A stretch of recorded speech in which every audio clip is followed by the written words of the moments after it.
Checkered bricks is one of my most downloaded quilt patterns. So today's video, I am giving it a twist called Shore Grid. Shore Grid uses 12 fat quarters and 1 yard of background fabric. And for today's video, I will be making the twin size quilt measuring at 60 inches by 70 inches.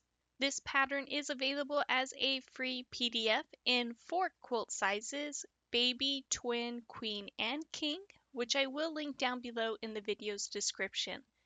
There isn't a throw size option, as the layout would have been either too small or the next size would have been the twin, since we are working with those large quilt blocks.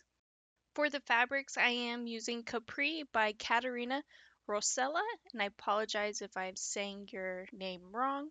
And for my background, I am using Porcini Deco Stitch, all from our gallery fabrics.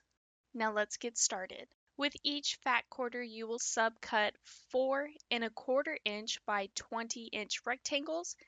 If your fat quarter is longer than 20 inches, you can leave it as is, but it must be at least 20 inches long.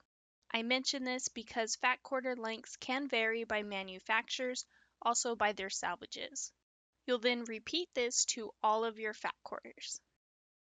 Next, take 2 prints, 2 4¼ inch by 20-inch rectangles in each print. Alternate between the two to create a strappy quilt block, and sew the blocks together with a 1/4 inch seam allowance.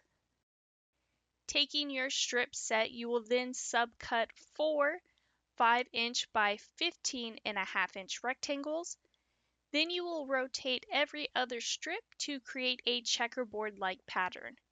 You'll then sew them all together, leaving you with a 15½ inch by 18½ inch rectangle.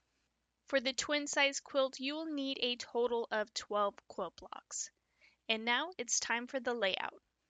You'll take your blocks and lay them out in a 4x3 block layout.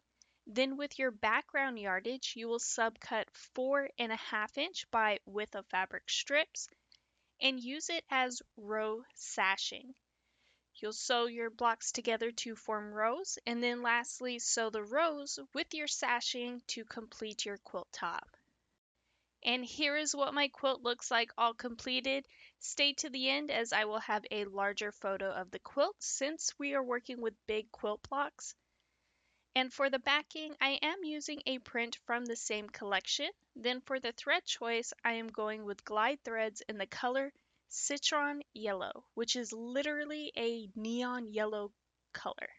I wanted to have some fun with this quilt, and it was perfect for it. And here is what the quilt looks like all quilted out. For my long arm quilters, I chose sea greens from Urban Elements, which I will link down below in the video's description. The pattern is very universal as it gives it that meander look as well.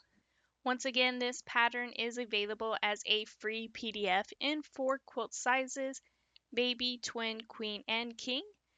I do hope you have enjoyed today's tutorial. If you could please take a moment to hit that like and subscribe button, hit the notification bell so you can be notified for your next amazing quilt project.